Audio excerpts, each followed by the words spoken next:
Wednesday. It's not a brew day, I have no beer on. I have to go to work this afternoon, so there's no beer being drunk right now. Um, but I've been watching a few videos on the YouTube, and I think it was Brian, I'm definitely not pronouncing that right, brewer, who did the 5 beers he wanted to brew in 22. I made a wee rhyme, which I can't remember. And then he got the inspiration from Abbey Brewery, which I then watched as well. Um, and he done 5 beers, but also 5 experiments that he wanted to do.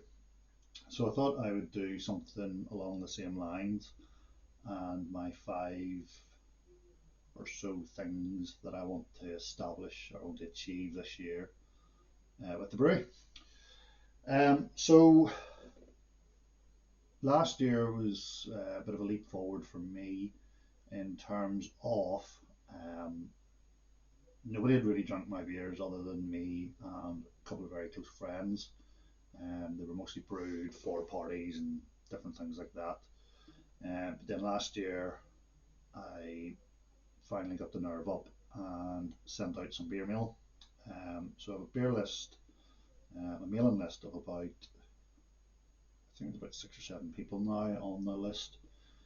Um, so that was huge for me. That's sort of sending beer to actual strangers and actual people who have a bit of a background, if they're not all BJCP judges, but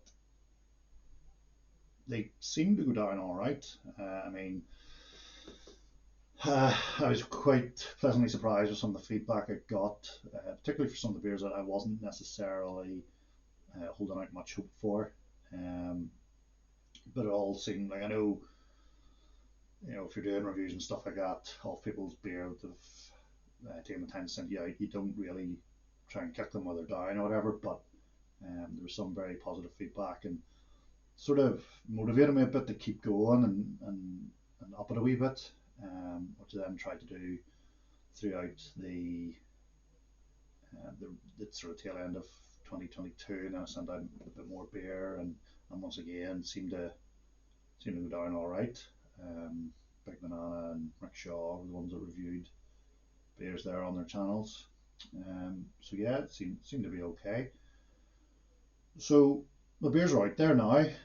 So the next logical step is to join up with the brew club here in Belfast.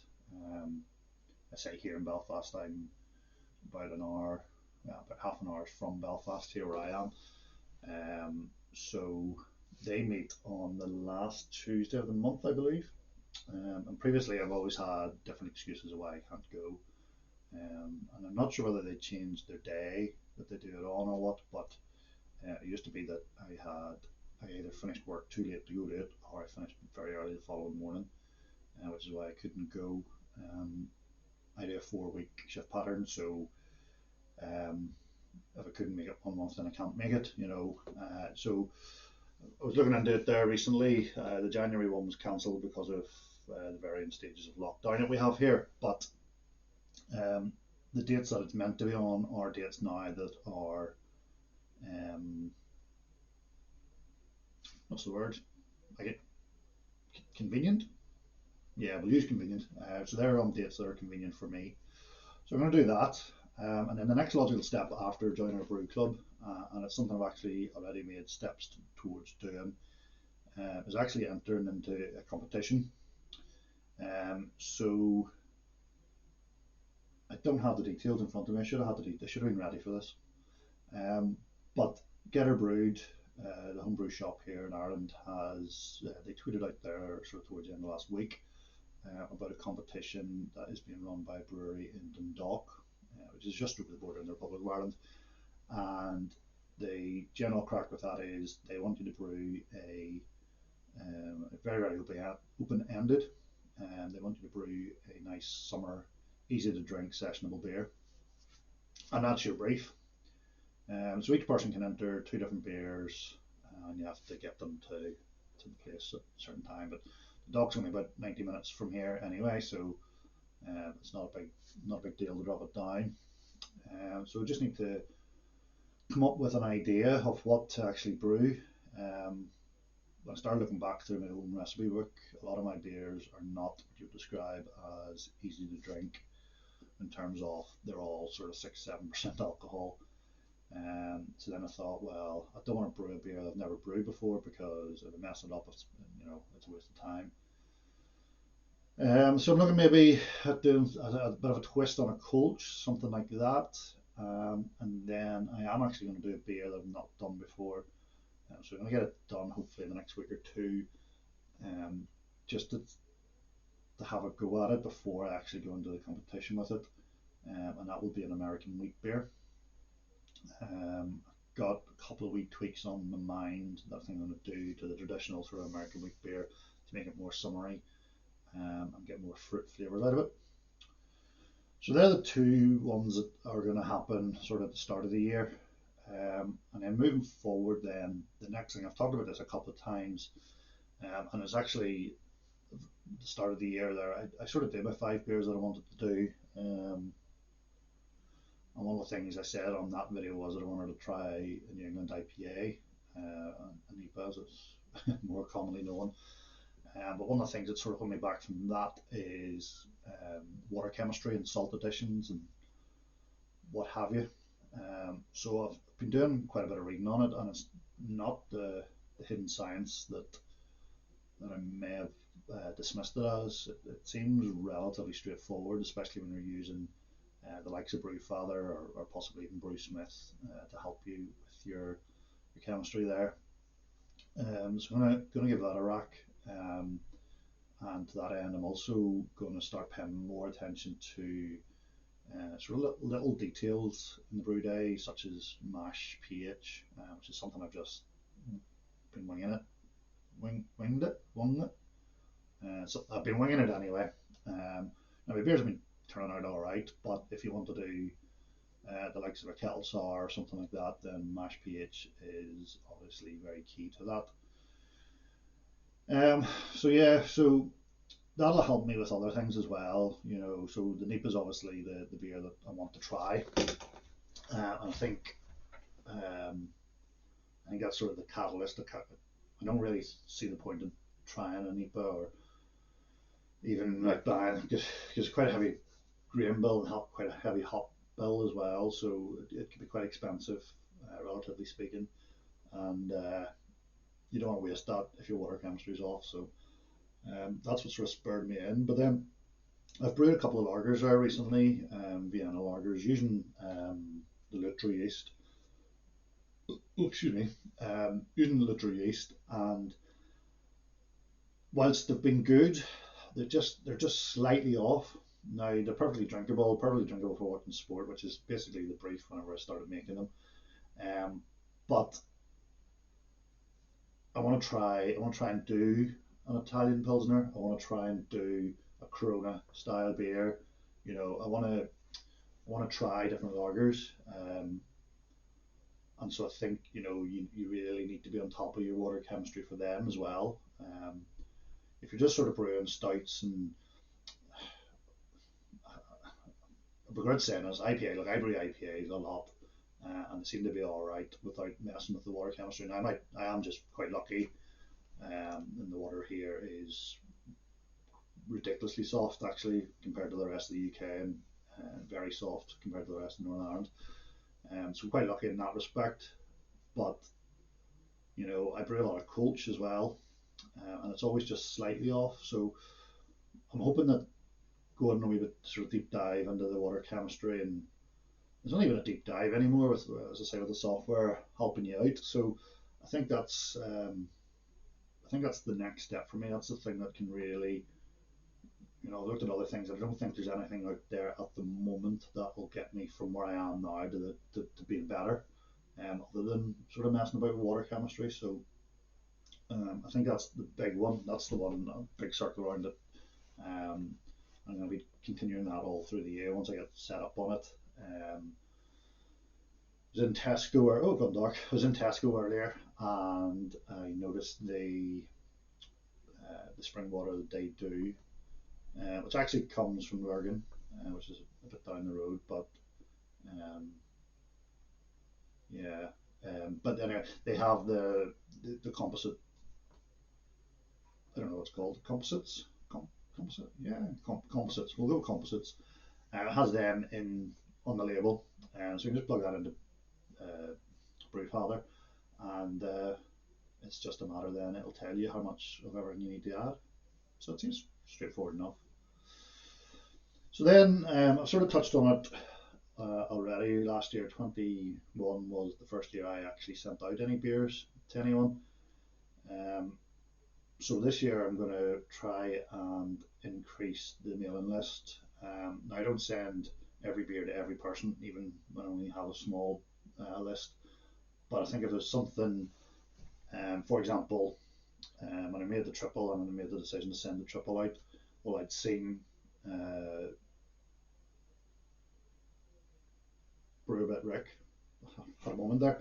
I seen Brew-Bit Rick sort of had 2 or 3 videos in relation to triples and making his own triple, and it was the same ingredient pack that I'd used from Get It Brewed. So I thought, well, I'm definitely going to send it to him. So if I see like a brewery brewing a specific type over and over again, or tweaking certain things, and then I do something similar with them, I'll reach out and try and send it to you. And if you want, reach out and talk to me. I was going to say reach out and touch me. Don't touch me. But yeah, reach out if you want to get involved and get on the mailing list. Just drop me a line. As I say, I've said many times before on the channel, I'm easily found on the Facebook forum there, BrewTube official, and also just drop a comment down below. So increasing the mailing list, that's not really a big thing, but it's something I really want to do. And then finally, this one, most people will probably sort of think that this one's a bit of a cop out, um, but I actually want to harvest yeast and reuse it, and maybe reuse it, a second, third generation. I have harvested yeast before and used it. Voskovite I used for 2 or 3 um, brews in a row, but I think Voskovite, like, there's not a lot you can really do to go wrong with it.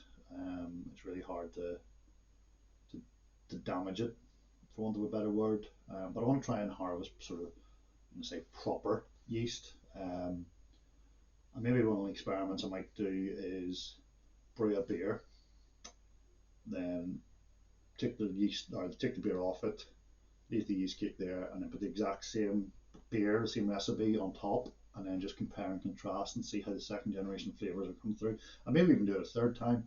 Um, but yeah, I want to build up a bit of a yeast bank.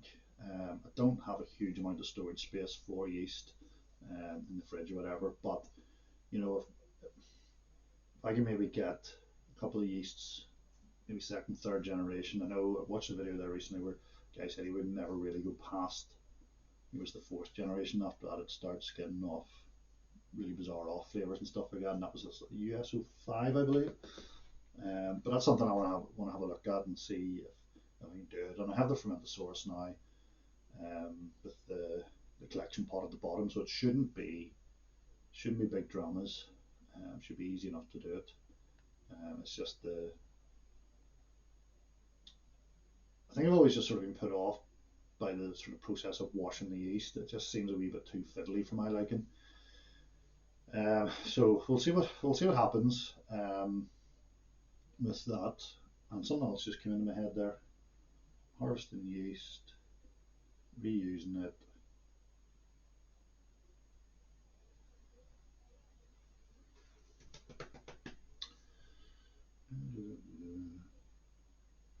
Yeah, it's completely gone. So yeah, they're my 5 things anyway. It's a bit of I was going to say it's a bit of a shorter video, but we're up to almost 15 minutes of just me blabbering on there. So that's probably enough for today. Have 2 beers or 2 brews in various stages of fermentation. I have my Brew Thus Vienna, which is about 2 weeks from drinking day. So it's currently cold crashing. And then I have a stout on at the moment, which got a gravity sample today, and it's sitting at 1016, which is it's an odd number for it to be at. Um, it would concern me if I had to like bottle condition it at 10-16. I wouldn't want to be adding too much extra sugar, because if the yeast is stalled at that, that's one thing. But if the yeast is, you end up with vastly overcarbonated beer. So yeah, the other thing with that stout was when I poured the sample, it wasn't the darkest black that I've ever seen in a stout. Certainly not with the stout I made last year. So we were concerned about that. Hopefully, it maybe conditions back down. I don't know. I don't really know how the color. I don't see how the color would get any darker than it is right now. So we might have to really look at that recipe. Um, but yeah, other than that, I've already spoken about what brews I'm going to be doing next. Um, there is something in the pipeline for the channel, which hopefully will be released upon you towards the end of February. But yeah, other than that, guys, thanks for watching. If you've made it this far, hit the like button, hit the subscribe button, and drop me a wee comment anyway. Alright folks, take care. Until next time.